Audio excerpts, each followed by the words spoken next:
नमस्कार दोस्तों, आप सभी का study for UPSC PCS channel में स्वागत है।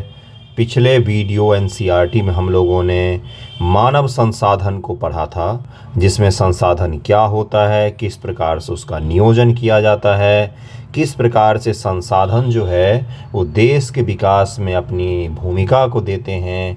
इन सभी चीज़ों को हमने देख लिया था। उसके बाद मैंने आपको ये भी बताया था ब्रटलैंड कमीशन के बारे में, सस्टेनेबल डेवलपमेंट के बारे में, हर चीज़ के बारे में समझाया था। अभी अगर 3-4 महीने ध्यानपूर्वक एनसीईआरटी वगैरह नहीं पढ़ा, जीएस नहीं पढ़ा, करंट नहीं पढ़ा, तो फिर से आपको यही सब चीज़ों में फंसना पड़ेगा, क्योंकि वास्तविकता में पढ़ने का समय तो अभी ही है। जून, जुलाई, अगस्त, सितंबर 3-4 महीने जो होंगे आपके पास, मेनली जून के पश्चात जुलाई, अगस्त, सितंबर 90 दिन, ये आप पूरी रिवीजन में निकालेंगे। अभी का समय है, जितना पढ़ना है पढ़ लीजिए। फरवरी बीत रहा है। चलिए शुरू करते हैं। मानव संसाधन अपना एक ग्रुप भी चलता है, ग्रुप एनसीईआरटी आंसर राइटिंग का एक परेड ग्रुप चलता है। एनसीईआरटी से संबंधित जिसमें सवाल दिए जाते हैं। अभी छठी का ज्योग्राफी चल रहा है, उसके पश्चात 2 दिन में छठी का ज्योग्राफी कंप्लीट हो जाएगा, 1 से 2 दिन में। और फिर 7th, फिर 8, फिर 9, फिर 10, उसके बाद फिर हम लोग पॉलिटी शुरू करेंगे। ऐसे ही पढ़ेंगे। आप अगर उसमें जुड़ना चाहते हैं तो डिस्क्रिप्शन में मेरा इंस्टाग्राम आईडी का लिंक होगा, टेलीग्राम आईडी का लिंक होगा, वहाँ पर आप मुझे मैसेज कीजिए, आपको ऐड कर दूंगा मैं। आपका एनसीईआरटी पढ़ेंगे, एनसीईआरटी क्वेश्चन भी लिखेंगे, बेसिक आपका मजबूत करवा दूंगा, ठीक है। और उसमें शनिवार को मैं निबंध भी देता हूँ, बिल्कुल बच्चों वाले निबंध। पिछली बार मैंने महिला सशक्तिकरण पर निबंध दिया था, जिससे आप लिखना सीख जाएं। हर किसी का स्तर अलग अलग होता है, इसीलिए मैंने ये ग्रुप शुरू किया था कि जिनको बेसिक से सीखना है वो सीख सकते हैं। बाकी एक मेंस को लेकर भी चलता है, 70 BPSC mains target, GS1 GS2, जिसमें अभी GS2 का आंसर राइटिंग चल रहा है, पॉलिटी और इकोनॉमिक्स का। ओके, चलिए शुरू करते। बहुत हो गया एडवर्टाइजमेंट। भू संसाधन के बारे में आज हम लोग पढ़ेंगे। संसाधन क्या होता है, किस प्रकार जरूरी होता है। पिछला वीडियो ज्योग्राफी प्लेलिस्ट नाम से प्लेलिस्ट होगा, ज्योग्राफी एनसीईआरटी नाम से, उसमें जाकर देख लीजिएगा। आपको मैं लिंक दे दूंगा डिस्क्रिप्शन में। उसके बाद से देखिए, ज्योग्राफी और साइंस और किसी भी सब्जेक्ट का पढ़ने का एक बेसिक तरीका होता है कि अगर आपने उसको क्रम में नहीं पढ़ा तो किसी काम का नहीं रहेगा वो। 1 मिनट भी मैं बकवास नहीं करूँगा, आपके लिए बता रहा हूँ मैं, ठीक है। इसलिए अगर बेसिक चीज़ आपकी क्लियर नहीं है तो पिछला वीडियो जाकर देखिए, फिर इसको पढ़िएगा। हम भूमि पर रहते हैं, क्या ये सच है? हम तो भूमि पर ही रहते हैं। अभी जहाँ पर आपका पैर होगा, हो सकता है वो ज़मीन पर ही हो। कहीं पर भी हम लोग भारत के दुनिया भर के जो लोग हैं, हम लोग कहाँ पर रहते हैं? पृथ्वी पर रहते हैं, भूमि पर रहते हैं, ठीक है।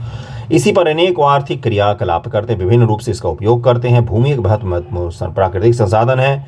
प्राकृतिक, वनस्पति, वन्य जीव, मानव, सब कुछ यहीं पर होता है। यहीं से शुरू, यहीं से खत्म, सब कुछ यहीं पर होता है।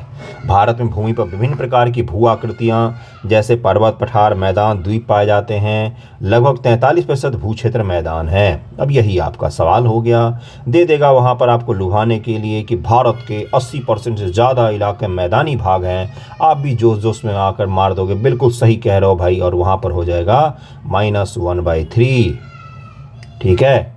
मात्र 43% भू क्षेत्र मैदान है, बाकी पर्वत, पहाड़, पठार ये सब है, ठीक है।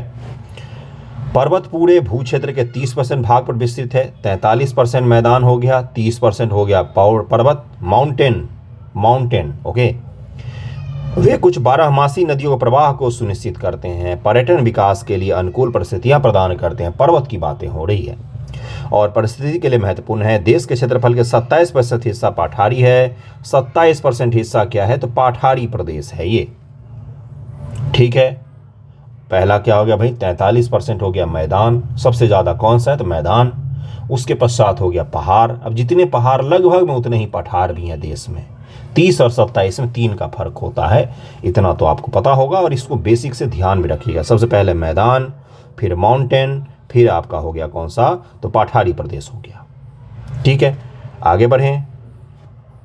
इस क्षेत्र में खनिज, जीवाश्म ईंधन, वनों का अपार संचय कोष है। अब ये जो ग्राफ है, इसको आप अगर ध्यान रखेंगे, एग्जाम में ज्योग्राफी के सवाल जब पूछे जाता, आप पूछते हो ना कि टॉपर्स में और आप में क्या अंतर होता है, तो आंसर राइटिंग इस तरह की चीज़ों का उपयोग जब आप करते हो तो आपको कम लिखना पड़ता है, शब्दों को कम। अब 43% मैं लिखूं कि भाई मैदान 43% है, पठार इतना है, माउंटेन इतना है, उससे अच्छा मैं इस फोटो को बनाकर बस ये बनाकर लिख दूँ, आगे बढ़ जाऊँ, बात खत्म हो गई भाई। बस फोटो सही से बनाना आना चाहिए, ठीक है। अगला देखिए क्या है, ये कितना सुंदर बनाया हुआ है कि वन कितने क्षेत्र पर है, बंजर व अयोग्य भूमि कितने, शानदार मैप है। इतना तो डिटेल में नहीं ध्यान में रहेगा, मत रखिएगा, लेकिन एक बेसिक रूप से ये पता होना चाहिए कि मैदान सबसे ज़्यादा, फिर माउंटेन, फिर आपका पठार प्रदेश। ओके, भू उपयोग, अब भूमि का उपयोग क्या क्या हो सकता है, सोचिए जरा, सोचिए क्या क्या उपयोग हो सकता है। कृषि के लिए, वन के लिए सबसे पहला क्या हो गया, फॉरेस्ट, ठीक है। दूसरा, कृषि के लिए अनुपलब्ध भूमि, बंजर तथा कृषि अयोग्य भूमि, क्या है, बंजर तथा कृषि अयोग्य भूमि। गैर कृषि परिस्थितियों में लाई गई भूमि जैसे इमारत, सड़कें, उद्योग, ये सब के सब भूमि पर ही तो होते हैं। परती भूमि के अतिरिक्त अन्य कृषि अयोग्य भूमि, अस्थायी चारागाह, गोचर भूमि, बहुत सारे जगह जगह पर भूमि का उपयोग किया जाता है। परती भूमि, वर्तमान परती जहाँ एक कृषि वर्ष या उससे कम समय से खेती न की गई हो, परती भूमि होती है। उसके पश्चात है कि भाई शुद्ध निवल बोया गया क्षेत्र किसको कहा जाता है, तो एक कृषि वर्ष में एक बार से अधिक बोए गए क्षेत्र को शुद्ध निवल बोए गए क्षेत्र में जोड़ दिया जाए तो वो सकल कृषिवत क्षेत्र कहलाता है। अब देखिए, यूपीपीएससी का एग्ज़ाम अगर आप 18 मार्च को देने जा रहे हैं, आई थिंक 18 मार्च को ही है, डेट आगे पीछे हो तो मुझे माफ़ कीजिएगा, मुझे आइडिया नहीं है, लेकिन मार्च में है। तो अगर आप उसका एग्ज़ाम देने जा रहे हैं तो इस तरह के जो परिभाषा होते हैं ना, वो यूपीपीएससी में पूछे जाते हैं, तो इसको ध्यान में रखिएगा। ओके, अगला देखिए क्या है यहाँ पर लिखा हुआ कि भारत में भू उपयोग के प्रारूप कौन कौन से हैं। भू उपयोग को निर्धारित करने वाले तत्वों में भौतिक कारक जैसे भू आकृति, जलवायु, मृदा के प्रकार, मानवीय कारक जैसे जनसंख्या, घनत्व, प्रौद्योगिकी क्षमता, संस्कृति, परंपराएं इत्यादि शामिल होती। ये सारे फैक्टर्स हैं, ये सारे फैक्टर डिसाइड करते हैं कि भूमि का उपयोग किस प्रकार से किया जाएगा। अब जैसे मान लीजिए बेहद खराब जलवायु वाला प्रदेश है, बिल्कुल राजस्थान का बिल्कुल पश्चिमी इलाका, वहाँ पर भूमि का उपयोग किस लिए होगा बताइए। ज़्यादा से ज़्यादा पर्यटन के लिए हो सकता है, भाई मरुस्थल दिखा दो, उसके अलावा क्या हो सकता है उस पर, खेती कृषि तो नहीं होती है, कुछ जीव जंतु वहाँ पर जरूर रह सकते हैं, कल्चरल रूप से जरूर हो सकता है उसका उपयोग, है ना। भारत के कुल भौगोलिक क्षेत्र का 32.8 लाख वर्ग किलोमीटर है, परंतु इसके 93% भाग के ही भू उपयोग आंकड़े उपलब्ध हैं, क्योंकि पूर्वोत्तर प्रांतों में असम को छोड़कर अन्य प्रांतों को सूचित क्षेत्रों के बारे में जानकारी अभी भी भारत सरकार के पास में नहीं है। इसके अलावा जम्मू कश्मीर में पाकिस्तान और चीन अधिकृत क्षेत्र के भूमि उपयोग का सर्वेक्षण भी नहीं हुआ है भारत में। पीओके और लद्दाख का जो अक्साई चीन का इलाका है, वहाँ का इलाका और लद्दाख का पूर्व का इलाका जो है उस पर चीन का कब्जा किया हुआ है, उसका हम भू सर्वेक्षण नहीं कर पाए हैं, इसलिए उसके बारे में हमारे पास डेटा नहीं है। अस्थायी चारागाहों के अंतर्गत भी भूमि कम हुई है। पशुधन की इतनी बड़ी संख्या के लिए चारा उपलब्ध कराने में कैसे समर्थ होंगे और इसके क्या परिणाम होंगे। वर्तमान परती भूमि के अतिरिक्त अन्य परती भूमि अनुपजाऊ है, इन पर फसलें उगाने के लिए कृषि लागत बहुत ही ज़्यादा है। अब एक बात बताइए, आपके घर के आस पड़ोस में जो भूमि है, मुख्य रूप से मेरे दर्शक जो हैं यूपी, बिहार, इलाहाबाद, पटना, दिल्ली, इन्हीं सब इलाकों के, आपके आस पड़ोस में जो भूमि है ना, यकीन मानिए वो दुनिया की सबसे उपजाऊ भूमियों में से एक है। यूपी बिहार की बात कर रहा हूँ, वहाँ पर अगर आप कोई बीज छिड़क के आ गए, थोड़ा बहुत पानी छिड़क भी दिया दूर से, तो भी उपज जाता है। ऐसी भूमि हर जगह पर नहीं उपलब्ध है। कहीं कहीं पर बीज बोने के बाद पर्याप्त मात्रा में उसको पानी देना पड़ता है, खाद देना पड़ता है, तब जाके उपजती है वो, ठीक है। तो ये क्या बता रहा हूँ मैं कि अगर भूमि सही नहीं है, मृदा सही नहीं है, तो वहाँ पर क्या होगा, कृषि कार्य करना भी बेहद मुश्किल हो जाता है। अतः इस भूमि में 2 या 3 वर्षों में इनको 1 या 2 बार बोया जाता है। यदि इसे शुद्ध निवल बोए गए क्षेत्र में शामिल कर दिया जाए, तभी भारत के कुल सूचित क्षेत्रों के लगभग में 54% हिस्से पर ही खेती हो सकती है। जो भारत का कुल सूचित क्षेत्र है, अगर उनमें हम देखें कितना % एरिया पर खेती हो सकती है, तो लगभग में 54% एरिया है जहाँ पर खेती हो सकती है। बस इतना आप ध्यान में रखिएगा। ओके, शुद्ध निवल बोए गए क्षेत्र का प्रतिशत भी विभिन्न राज्यों में भिन्न भिन्न है। पंजाब और हरियाणा में 80% भूमि पर खेती होती है, परंतु अरुणाचल, मिजोरम, मणिपुर, अंडमान निकोबार द्वीप समूह में 10% से भी कम क्षेत्र बोया जाता है। क्यों? अब ये आपको समझ में नहीं आ रहा तो मैं आपको बता दूं। जैसे अरुणाचल प्रदेश अगर 100 मान लीजिए 100 मीटर लंबा है पूरा अरुणाचल प्रदेश, तो लगभग में इसके मात्र 10 मीटर में ही खेती होती है। सामान्य भाषा में समझाने के लिए मैं कह रहा हूँ, ठीक है। लेकिन हरियाणा और जो पंजाब है, जो कृषि गहन क्षेत्र है, वहाँ पर लगभग 80% एरिया में खेती होती है, ठीक है। ये तो समझ में आ गया होगा आपको। ऐसा क्यों है? क्यों है ऐसा? गौर कीजिए, ज़रा सोचिए, देखिए क्या है। अरुणाचल प्रदेश, मिजोरम, मणिपुर, या तो ये क्या है अंडमान निकोबार, या तो सघन वन वाले इलाके हैं, या तो ये भौगोलिक परिदृश्य इनका जो टेरेन बोलते हैं जिसको, वो क्या है इनका, तो असमतल है, एक जैसा नहीं है, मैदानी भाग कम है, यहाँ पर पहाड़ पठार ज़्यादा पाए जाते, इस कारण से यहाँ पर क्या है, तो भूमि बोया गया क्षेत्र बहुत ही कम पाया जाता है। यूपी बिहार में ज़्यादा हो सकता है कि नहीं हो सकता है? बिल्कुल हो सकता है। पंजाब हरियाणा में ज़्यादा हो सकता है? बिल्कुल हो सकता है। लेकिन वहीं हिमाचल में ज़्यादा होगा क्या? नहीं होगा। क्यों? क्योंकि उसका टेरेन जो है वो एक जैसा नहीं है, भौगोलिक परिदृश्य एक जैसा नहीं है। इन राज्यों में शुद्ध निवल बोए गए क्षेत्र के कम अनुपात के लिए उत्तरदायी कारणों को ज्ञात कीजिए। यही तो मैं आपको बोलता हूँ ना, एनसीईआरटी आपको सोचना सिखाता है। कहा ज्ञात कीजिए क्यों इसमें निवल बोया गया क्षेत्र कम है। कुछ कारण तो मैंने बताए हैं, कुछ कारण को आप देखिएगा। हमारे देश में राष्ट्रीय वन नीति 1952 द्वारा निर्धारित वनों के अंतर्गत 33% भौगोलिक क्षेत्र वांछित है। सबसे पहली बार ये चीज कब तय किया गया था कि 33% एरिया पर वन होने चाहिए? वन नीति 1952 में सबसे पहली बार ये चीज निश्चित किया गया था। 1952 में नेहरू जी के जमाने में। ठीक है, याद रहेगा ये चीज, इसको विशेष रूप से ध्यान रखिएगा। जिसकी तुलना वन के अंतर्गत क्षेत्र काफी कम है। वन नीति द्वारा निर्धारित यह सीमा पारिस्थितिक संतुलन बनाए रखने का आवश्यक है। वन क्षेत्रों के आसपास रहने वाले लाखों लोगों की आजीविका इस पर निर्भर करती है। भूपयोग का एक भाग बंजर भूमि, दूसरा गैर कृषि प्रयोजन में लगाई गई भूमि कहलाता है। बंजर भूमि पहाड़ी चट्टानें, सूखी मरुस्थलीय भूमि शामिल होती हैं। गैर कृषि प्रयोजन में लाई गई भूमियों में यहाँ पर देखिए क्या है, बस्तियां, सड़कें, रेल लाइन, उद्योग आदि आते हैं। आपका घर जहां पर है वो भी तो कृषि किया जा सकता है, लेकिन वहां पर आप रहते हैं तो यानी कि वो क्या है, तो वो आपका एग्रीकल्चर वाला लैंड नहीं है। ओके, लंबे समय रेसिडेंशियल कहते हैं इसको। भूमि जो रिकॉर्ड वगैरह होते हैं उसमें होता है एग्रीकल्चर लैंड और आपका रेसिडेंशियल होता है। आप रेसिडेंशियल पर कृषि कर सकते हैं थोड़े बहुत, लेकिन कृषि वाले पर आप रेसिडेंशियल जल्दी नहीं बना सकते। बनाते तो सब लोग हैं, लेकिन इलीगल होता है वो सामान्य तौर पर। सरकार चाहे तो आपको परेशान कर सकती है। लंबे समय तक लगातार भूमि संरक्षण और प्रबंधन की अवहेलना करने एवं लगातार भूवियोग के कारण भू संसाधनों का निम्नीकरण हो रहा है। इसके कारण समाज और पर्यावरण पर गंभीर आपदा आ सकती है। ये मुझे बताइए कि लोगों की आबादी बढ़ रही है, 140 करोड़ हो गए हम, आने वाले कुछ सालों में हम लगभग में 160 से 70 करोड़ हो जाएंगे। एक चीज़ बताइएगा, आबादी बढ़ी, घर वगैरह ज़्यादा बन रहे हैं, सड़कें ज़्यादा बन रही है, शहरीकरण ज़्यादा हो रहा है, पर्यावरण प्रदूषण ज़्यादा हो रहा है, भौम जल का प्रदूषण ज़्यादा हो रहा है, भूमि का प्रदूषण ज़्यादा हो रहा है, यानी कृषि वर्ग करने वाले क्षेत्र कम हो रहे हैं। तो क्या होगा, लोग तो ज़्यादा बन रहे हैं और आ रहे हैं, लेकिन जनसंख्या तो बढ़ रही है, लेकिन उपज क्या हो जाएगी, धीरे धीरे कम हो जाएगा। तो ये क्या है, समाज के लिए एक आपदा जैसा हो जाएगा कुछ दिनों में। भूमि निम्नीकरण और संरक्षण के उपाय। भूमि एक ऐसा संसाधन है जिसका उपयोग हमारे पूर्वज करते आए हैं, भावी पीढ़ी भी इस भूमि का उपयोग करती रहेगी। हम भोजन, मकान, कपड़े, अपनी मूल आवश्यकताओं का 95% भाग भूमि से ही प्राप्त करते हैं। जो आपने वस्त्र पहना हुआ है वो कपास कहीं पर उपजाया गया होगा, तब जाकर उससे वस्त्र बना है आपका। ठीक है, जो आप भोजन करके अभी बैठे हुए हैं वो भोजन भी कहीं कृषि से, खेत से उपज के आया भाई, है ना। जिस टेबल कुर्सी पर आप पढ़ रहे हैं वो भी कहाँ से आया है, तो वो कहीं वन से ही कट कर आया है। तो ये सब के सब कहाँ से मिलता है आपको, इसी भूमि से मिलता है। मानव कार्यकलापों के कारण न केवल भूमि का निम्नीकरण हो रहा है, निम्नीकरण का तात्पर्य क्या होता है बंधुओं, खराब होना। सीधी सी सिंपल भाषा में सब क्या है, भूमि का निम्नीकरण यानी कि मृदा खराब हो रही है, अनुपजाऊ हो रही है, अनुपयोगी हो रही है। बल्कि भूमि को नुकसान पहुंचाने वाले प्राकृतिक ताकतों को भी बल मिलता है। अब भूमि का नुकसान मानव ही नहीं पहुंचाते, प्रकृति भी नुकसान पहुंचाते, जैसे अपरदन।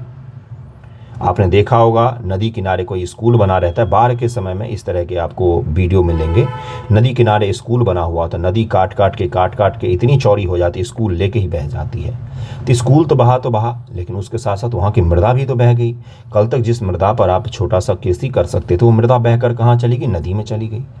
अब नदी में जाके तो आप कृषि नहीं करोगे, है ना। तो ये क्या है, तो ये प्राकृतिक ऐसे कारक भी होते हैं जो मृदा को नुकसान पहुंचाते हैं। ध्यानपूर्वक सुनते चलिएगा मेरी बातों को। कई सारी चीज़ें किताब में जो नहीं लिखी वो मैं आपको बताता हूँ एग्जाम्पल लेकर। ओके, इस समय भारत में लगभग 13 करोड़ हेक्टेयर भूमि निम्नीकृत है। इसमें से लगभग 28% भूमि निम्नीकृत वनों के अंतर्गत है। 56% क्षेत्र जल अपर्दित हैं और शेष क्षेत्र लवणीय व क्षारीय हैं। लवण ज़्यादा मिट्टी में हो जाए तो भी आपका भूमि खराब हो सकता है, क्षारीय ज़्यादा हो जाए तो भी आपका भूमि खराब हो सकता है। अब इसका उदाहरण आप समझ जाएंगे, अगर उत्तरी बिहार के हैं तो समझ जाएंगे कैसे। उत्तरी बिहार में क्या है तो मैदानी इलाका ज़्यादा है, दक्षिणी बिहार में थोड़ा सा पठार प्रदेश है। उत्तरी बिहार में नहर बनाना बहुत आसान, नहर का विकास बहुत अच्छे से हुआ है उत्तरी बिहार में, जगह जगह आपको नहर दिखेंगे, हर गांव तक लगभग में।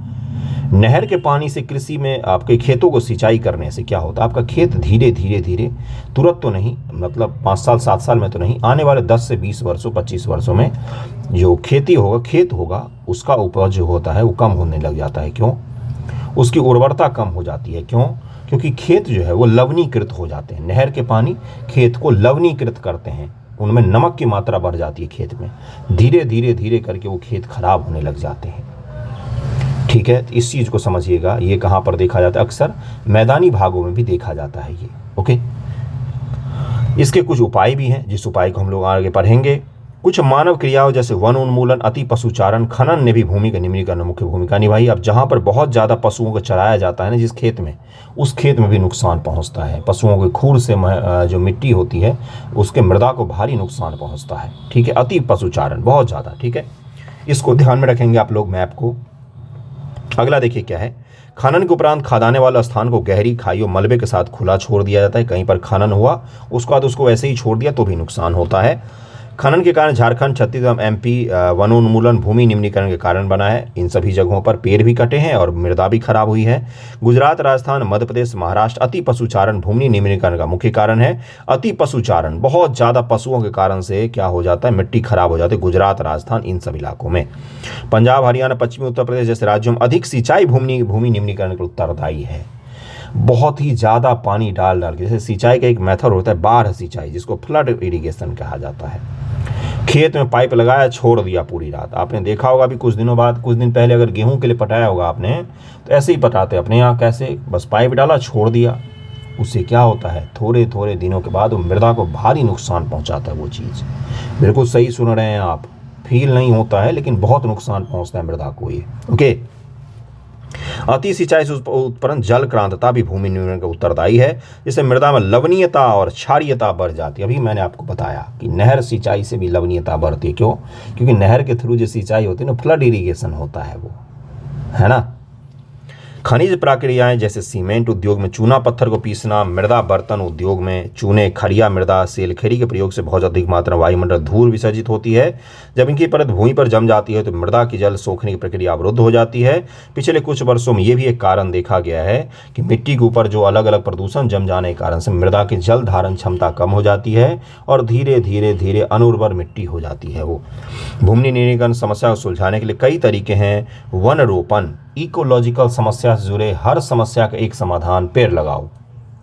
पेड़ लगाने से अपरदन भी कम होता है, मृदा की जल धारण क्षमता भी बढ़ती है, प्रदूषण भी कम होता है। अब धूल उड़ के आ रहा था खेत की तरफ, लेकिन पेड़ अगर लगा हुआ है चारों तरफ, तो क्या होगा, वो पेड़ सारे के सारे धूल को रोक लेंगे, खेत को बचा लेते हैं। ठीक है, चारागाहों का उचित प्रबंधन और पेड़ों की रक्षक मेला जैसे बीच में खेत है, और हरियाणा और पश्चिमी यूपी में आपने देखा होगा चारों तरफ क्या किया हमने, मेड़ पर पेड़ ऐसे लगाए तो सीधे बढ़ते हैं, उनकी शाखाएं ज़्यादा न फैले, सीधा ऊंचाई की तरफ में बढ़े वो।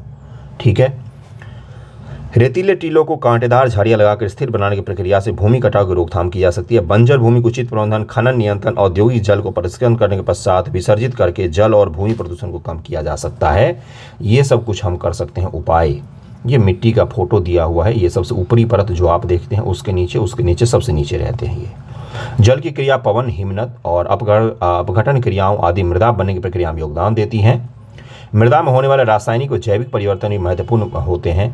मृदा ह्यूमस और जैव दोनों प्रकार के पदार्थों से बनती है। जैव और अजैव जब पदार्थ मिलते हैं तब जाके मृदा का निर्माण होता है। सैकड़ों वर्षों में थोड़ी सी मृदा का निर्माण होता है। ओके, अगला देखिए क्या है, यहाँ से थोड़ा सा हिस्सा छूट गया था, आगे बढ़ गया था मैं। मिट्टी अथवा मृदा सबसे महत्वपूर्ण नवीकरणीय योग्य प्राकृतिक संसाधन है। नवीकरणीय योग्य का क्या तात्पर्य होता है कि ऐसी चीज जिसका फिर से निर्माण हो सकता है। ठीक है, यह पौधों के विकास का माध्यम है जो पृथ्वी के विभिन्न प्रकार के जीवों का पोषण करती है। और मृदा एक जीवन तंत्र है। कुछ सेंटीमीटर गहरी मृदा बनने में लाखों वर्ष लग जाते हैं। मृदा बनने की प्रक्रिया में उच्च आवाज, जनक सेल, संस्तर सेल, जलवायु, हर चीज़ डिपेंड करता है कि भाई मृदा कैसा बनेगा, कौन से क्षेत्र बन रहा है, जलवायु वहाँ का क्या है, वर्षा कितनी होती है, सूखा तो नहीं है, वहाँ पर किस प्रकार की मिट्टी पाई गई थी, चट्टान किस प्रकार का था वहाँ पर, इन सभी आधार पर मृदा का निर्माण होता है।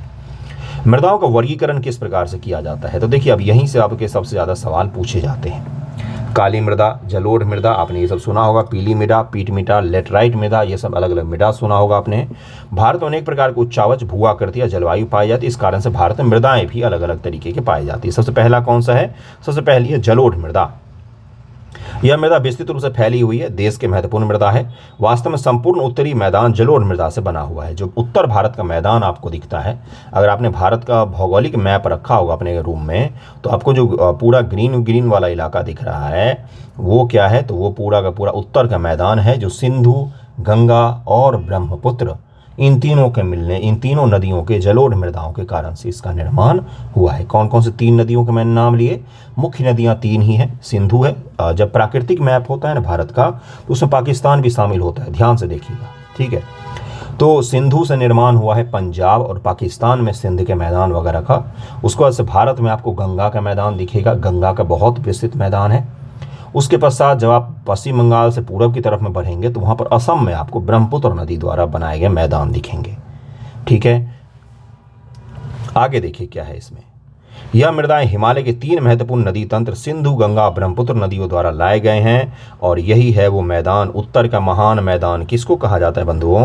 तो ये पूरा का पूरा इलाका जो है, ये दिख रहा है आपको, ये पूरा उत्तर का भारी बड़ा मैदान, इसको बोला जाता है ग्रेट मैदान, बोला जाता है उत्तर का। ये आपको पठारी प्रदेश दिख रहे हैं, ये माउंटेन है, ओके, ये सब के सब माउंटेन है ये, ठीक है। इतना तो क्लियर हो गया होगा। आगे बढ़ते हैं।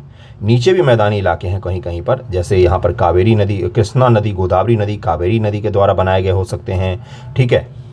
आगे बढ़िए, देखिए निक्षेपों से बनी है ये सकरे गलियारे के द्वारा मृदाएं राजस्थान और गुजरात तक फैली हुई हैं। पूर्वी तटीय मैदान विशेषकर महानदी, गोदावरी, कृष्णा, कावेरी नदी के डेल्टा में जलोढ़ मृदा से बने हैं। पूर्वी तटीय मैदान किसका भाई? कौन सा पूर्वी तट का मैदान? पूर्वी तट का मैदान है, देखिए ये जो कलर दिख रहा है आपको, यही कलर यहाँ पे दिखेगा।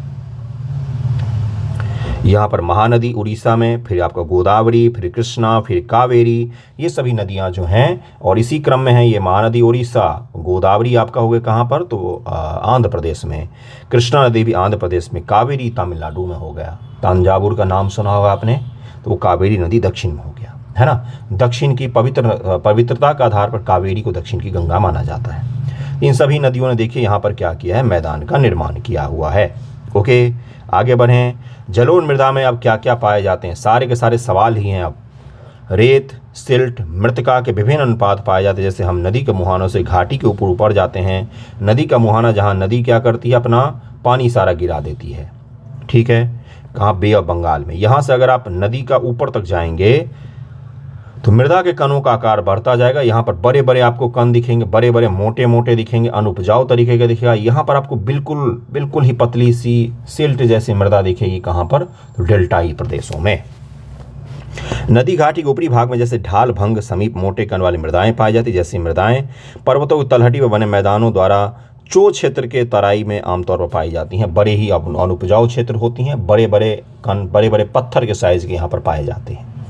और जैसे ऐसे आप, जैसे हिमालय का ये मुंह हो गया, हिमालय बोल रहा हूँ, गंगा नदी का मुहाना हो, यहाँ पर गंगा नदी क्या करे? अपना जल विसर्जित कर रही है, निकल रही है यहाँ से, तो यहाँ पर मृदा के कण बड़े बड़े होंगे और यहाँ पर मृदा के कण बिल्कुल छोटे छोटे होंगे। ये लाइन पूछ लेगा गुरु, इसीलिए इतना समझा रहा हूँ मैं, ठीक है। चो क्षेत्र आमतौर पर तराई भागों में पाए जाता है। चो क्षेत्र ही पूछ लेगा आपसे पीटी में। कणों के आकार या घटक के अलावा मृदाओं की पहचान उनकी आयु से भी होती है। आयु के आधार पर जलोढ़ मृदाएं दो प्रकार की होती है। पुरानी जलोढ़ को बांगर और नई जलोढ़ को खादर कहा जाता है। बांगर मृदा में कंकर ग्रंथियों की मात्रा ज़्यादा होती है। खादर मृदा में बांगर मृदा की तुलना में ज़्यादा महीन कण पाए जाते हैं। जो नई जलोढ़ होता है, नया जलोढ़ जिसको बोलते हैं, नया जलोढ़, उसमें महीन कण पाए जाते हैं। बस इतना ध्यान में रखिएगा, ठीक है। जलोढ़ मृदाएं उपजाऊ होती हैं, बहुत उपजाऊ होती हैं। अधिकतर जलोढ़ मृदाएं पोटास, फास्फोरस और चूना युक्त होती है। इनको गन्ना, चावल, गेहूं, अन्य अनाजों, दलहन फसलों के लिए उपयुक्त बनाती हैं। अधिक उपजाऊपन के कारण जलोढ़ मृदा वाले क्षेत्र में गहन कृषि की जाती है। और जहाँ पर कृषि ज़्यादा अच्छी होगी, जहाँ पर उपज ज़्यादा अच्छी होगी, वहाँ पर जनसंख्या भी खूब बसेगी। इसीलिए उत्तर भारत में आप सबसे ज़्यादा जनसंख्या उत्तर भारत में इसीलिए दिखती है आपको, क्योंकि यहाँ पर कृषि बहुत आसानी से हो सकती है। मिट्टी, पानी की उपलब्धता बेहद आसान है उत्तर भारत में। यूपी, बिहार, बंगाल और राजस्थान, पंजाब, हरियाणा, एमपी, इसीलिए यहाँ पर ज़्यादा लोग रहते हैं। सीधी सी बात है भाई, ठीक है। अगली है काली मृदा। इन मृदाओं का रंग काला होता है, इसे रेगर मृदा भी कहा जाता है। रेगर मृदा, यही पूछ लेगा आपसे पीटी वन लाइनर फैक्ट। अभी तक लूसेंट में आपने पढ़ा होगा, तो लूसेंट में पढ़ा होगा रेगर रेगर मृदा। अब उसको समझिए जरा, रेगर मृदा किसको कहते हैं भाई, क्या होता है, उसकी खासियत क्या होती है। ठीक है। काली मृदा कपास की खेती के लिए, कौ से काली कौ से कपास, दोनों की खेती के लिए, मतलब कपास की खेती के लिए बहुत उपयुक्त मानी जाती है। काली मृदा क्यों होती है? अग्नेय चट्टान, अग्नेय चट्टान, अग्नेय चट्टान मैंने पढ़ाया था, चट्टानों मैंने पढ़ाया था, अग्नेय चट्टान, रूपांतरित चट्टान, ये सब पढ़ाया था मैंने। अग्नेय चट्टान से निर्माण होता है काली मृदा का, इसलिए ये यहाँ पर क्या होता है, तो कपास की खेती में बहुत ज़्यादा यूजफुल होते हैं ये। देखिए क्या है कि उचित समझाती काली कपास मृदा के नाम में जाना जाता है, या माना जाता है कि जलवायु और जनक सेल ने काली मृदा के बनने में महत्वपूर्ण योगदान दिया है। इस प्रकार की मृदा दक्कन के पठार, बेसाल्ट क्षेत्र के उत्तर पश्चिम भागों में पाई जाती है। लावा जनक सेलों से बनी हुई हैं। ये मृदाएं महाराष्ट्र, सौराष्ट्र, मालवा, मध्य प्रदेश, छत्तीसगढ़ के पठार में पाई जाती हैं और दक्षिण पूर्वी दिशा में गोदावरी और कृष्णा नदियों की घाटियों तक फैली हुई हैं। कौन सी? तो ये काली मृदा अलग अलग जगहों पर फैली हुई। इनके राज्यों को ध्यान रखिएगा। किस इलाके में, क्या बिहार में काली मृदाएं पाई जाती हैं? नहीं पाई जाती हैं बिहार में काली मृदाएं। ठीक है। काली मृदा बहुत महीन कणों अर्थात मृतिका से बनी होती हैं, जिसके कारण से पता है क्या होता है, मृतिका से बनी होने के कारण इनकी जल धारण क्षमता बहुत ही अच्छी होती है, नमी धारण करने की क्षमता बहुत अच्छी होती है। इसके अलावा ये मृदाएं कैल्शियम कार्बोनेट, मैग्नीशियम, पोटास, चूने जैसे पौष्टिक तत्वों से परिपूर्ण होती हैं। यही सब पौष्टिक तत्व पूछ लिया जाएगा एग्जाम में, फिर आप देखोगे ऊपर की तरफ वहाँ कुछ नहीं रहता है, एग्जामिनेशन हॉल में बल्ब भी नहीं लगा होता है। ध्यानपूर्वक देखिए, इसको याद कर लीजिए, रट लीजिए, जैसे होगा वैसे। परंतु इसमें फास्फोरस की मात्रा कम होती है। गर्म और शुष्क मौसम में इन मृदाओं में गहरी दरारें पड़ जाती हैं। इसके कारण से ये स्वतः जुती हुई टाइप की दिखती हैं। देखिए स्वतः जुती हुई मृदाएं हैं, ये लग रहा है जैसे खुद से ही जुत गई है, तो स्वतः जुती हुई मृदा भी इसी को कहा जाता है। क्यों? क्योंकि इसमें दरारें पड़ जाती हैं। देखिए यहाँ पर क्या है, गीली होने पर ये मृदाएं चिपचिपी हो जाती, इनको जोतना मुश्किल होता है, इसलिए जुताई मानसून प्रारंभ होने की पहली बौछार से पहले कर दी जाती है। अगर काली मिट्टी गीली हो गई तो फिर तो आप ट्रैक्टर लगा लो कि बैल लगा लो, इसको जोत नहीं सकते हो आप, क्योंकि इतनी चिपचिपी होती है मृदा के, पैर फंस जाए तो निकालना मुश्किल है ना। तो इसलिए क्या किया जाता है, मानसून आने से पहले इसको जोत कर छोड़ दिया जाता है। बारिश जब आएगी तो इसकी जल धारण क्षमता इतनी शानदार होती है कि उसके बाद कृषि करना इस पर आसान हो जाता है। इतना सारा कुछ आप घर बैठे बैठे सीख रहे हैं। लाल व पीली मृदा किसको कहा जाता है? लाल मृदा दक्कन पठार के पूर्वी और दक्षिणी हिस्सों में रवेदार अग्नेय चट्टान पर कम वर्षा वाले भागों में विकसित हुई हैं। लाल व पीली मृदाएं ओडिशा, छत्तीसगढ़, मध्य गंगा मैदान के दक्षिणी छोर पर और पश्चिम घाट में पहाड़ी पद पर पाई जाती हैं। इन मृदाओं का लाल रंग रवेदार अग्नेय रूपांतरित चट्टानों से लौह धातु के प्रसार के कारण होता है। इनका पीला रंग इसमें जल योजन के कारण से होता है। लेटराइट मृदा, लेटराइट मृदा के बारे में एक चीज़ ध्यान में रखिएगा, जहाँ पर भी टेम्परेचर ज़्यादा हो, टेम्परेचर हाई टेम्परेचर और वर्षा की मात्रा ज़्यादा हो, वर्षा की मात्रा ज़्यादा हो, तापमान ज़्यादा हो, वहाँ पर लेटराइट मृदा पाने जाने की संभावना सबसे ज़्यादा होती है। लेटराइट मृदा आपका कॉमर्शियल क्रॉप्स के लिए बहुत ज़्यादा यूजफुल होता है, कॉफ़ी, चाय, मसाले, इन सब के लिए। लेटराइट शब्द ग्रीक भाषा के लेटर से लिया गया, जिसका अर्थ होता है ईट। लेटराइट मृदा उच्च तापमान अत्यधिक वर्षा वाले क्षेत्र में विकसित होती है। पहला ही लाइन लिखा हुआ था भाई, ये तो याद होना चाहिए। आप देखिए देश में कहाँ कहाँ पर बहुत ज़्यादा टेम्परेचर है और भारी वर्षा भी होती है। क्या केरल में होता है? बिल्कुल है, वहाँ पर भी पश्चिमी घाट में है। यह भारी बारिश से अत्यधिक निक्षालन का परिणाम है। इस मृदा में ह्यूमस की मात्रा कम पाई जाती है। यही लाइन आपसे पूछ लेगा, यूपीएससी वालों ने शायद पूछा हुआ है। ह्यूमस की मात्रा कम पाई जाती है क्योंकि अत्यधिक तापमान के कारण जैविक पदार्थों को अपघटित करने वाले बैक्टीरिया नष्ट हो जाते हैं। लेटराइट मृदा पर अधिक मात्रा में खाद व रासायनिक देखिए नीचे क्या लिखा हुआ है, उर्वरक डालकर खेती की जा सकती है। यहाँ पर अधिक मात्रा में रासायनिक उर्वरक चाहिए हमें। ये मृदाएं कर्नाटक, केरल, तमिलनाडु, मध्य प्रदेश, ओडिशा, असम के पहाड़ी क्षेत्रों में पाई जाती हैं। दक्षिण भारत के अलावा असम में पाई जाती हैं। ओके, अब यहाँ सभी जगहों पर आपको कॉमर्शियल क्रॉप्स ज़्यादा दिखेंगे। मृदा संरक्षण उचित तकनीक अपनाकर इन मृदाओं पर कर्नाटक, केरल, तमिलनाडु में चाय, कॉफ़ी उगाई जाती है। तमिलनाडु, आंध्र प्रदेश, केरल के लाल लेटराइट मृदाएं काजू की फसल के लिए अत्यधिक उपयुक्त होती हैं। कितना कुछ सीख रहे हैं आप। मरुस्थलीय मृदा कहाँ, जहाँ मरुस्थल होगा वहाँ पर मरुस्थलीय होंगे। रेतीली और लवणीय होती हैं, अनुपजाऊ होती है, लाल और भूरा रंग का होता है। ये कौन सी? तो मरुस्थलीय मृदाएं। नमक की मात्रा इतनी अधिक है कि झीलों से जल वाष्पीकृत करके खाने का भी नमक बनाया जाता है। शुष्क जलवायु, उच्च तापमान के कारण जल वाष्पन दर अधिक है और मृदाओं में ह्यूमस व नमी की मात्रा कम होती है। मृदा की सतह के नीचे कैल्शियम की मात्रा बढ़ती चली जाती है और नीचे की परतों में चूने के कंकर की सतह पाई जाती है। इस कारण से मृदा में जल अंतःस्वंदन अवरुद्ध हो जाता है। मिट्टी जल धारण नहीं कर पाती है। हल्की सी बारिश में भी बाढ़ आ जाती है, मिट्टी जल सोख ही नहीं पाती है और इस कारण से मृदा की जल धारण क्षमता बहुत खराब होती है और यह मृदा को सही तरीके से सिंचित करके कृषि योग्य बनाया जा सकता है, जैसा कि पश्चिमी राजस्थान में हो भी रहा है। मृदा को अगर सही प्रकार जल वल देंगे तो वो कृषि लायक बन भी सकता है। वन मृदा, ये मृदाएं आमतौर पर पहाड़ी और पर्वतीय क्षेत्रों में पाई जाती हैं। पर्याप्त मात्रा में वन उपलब्ध हो, इन मृदाओं के गठन पर्वतीय पर्यावरण के अनुसार बदलाव आया है। नदी घाटियों में मृदाएं दोमट व सिल्टदार होती हैं, परंतु ऊपरी ढालों पर इनके गठन मोटे कणों का होता है। हिमालय के हिमच्छादी क्षेत्रों में इन मृदाओं का बहुत अपरदन होता है। आपने सुना होगा कि हिमालय में क्या हो रहा है, तो भूस्खलन। तो भूस्खलन में दरअसल होता क्या है, ग्रेविटी के प्रभाव के कारण जो कमज़ोर मृदा पकड़ वाली पर्वत की ढालें होती हैं वो नीचे आ जाती हैं सारी की सारी। अगर स्लोप बहुत ज़्यादा होगा, स्लोप तो पता होगा, स्लोप ढलान, ठीक है, स्लोप अगर तिरछा होता है तो क्या होगा, ये सारी की सारी मृदाएं नीचे आ जाती। ऊपर से हम लोग क्या करते हैं, यहाँ के पेड़ काट देते हैं, तो पेड़ क्या करता है, इन मृदाओं को रोक कर रखता है, पकड़ कर रखता है, सब गिर के नीचे आ जाती हैं सड़क सहित। अगला देखिए क्या है, और ये अधिसिलिक, एसिडिक तथा ह्यूमस रहित होती हैं। नदी घाटियों के निचले क्षेत्रों में विशेषकर नदी सोपान और जलोढ़ आदि में ये उपमृदाएं उपजाऊ होती हैं। मृदा अपरदन और संरक्षण, मृदा के कटाव और उनके बहाव की प्रक्रिया को मृदा अपरदन कहा जाता है।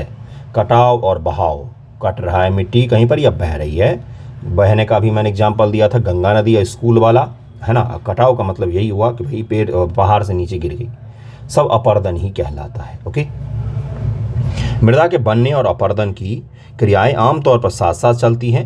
दोनों में संतुलन होता है, परंतु मानवीय क्रियाओं से जैसे वन उन्मूलन, पशुचारण, निर्माण, खनन इत्यादि कारण अपरदन ज़्यादा हो जाता है।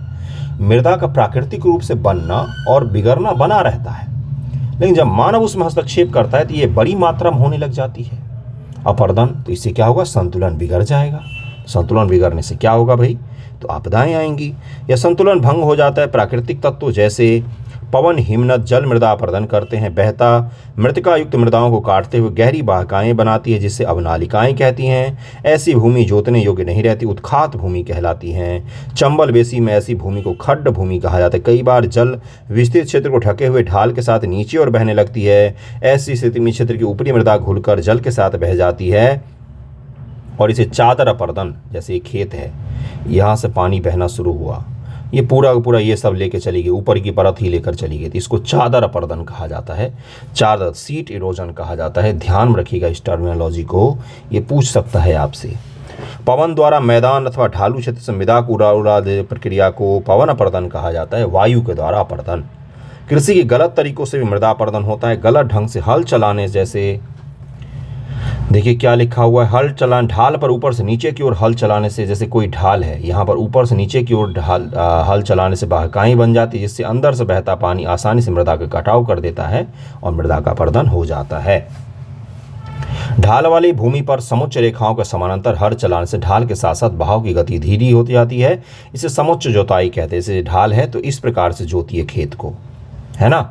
इससे क्या होता है, इनका ढलान पर जो तेजी से आ रही है पानी, वो उनका रफ्तार कम हो जाता है और क्या होगा, मृदा का अपरदन नहीं होगा।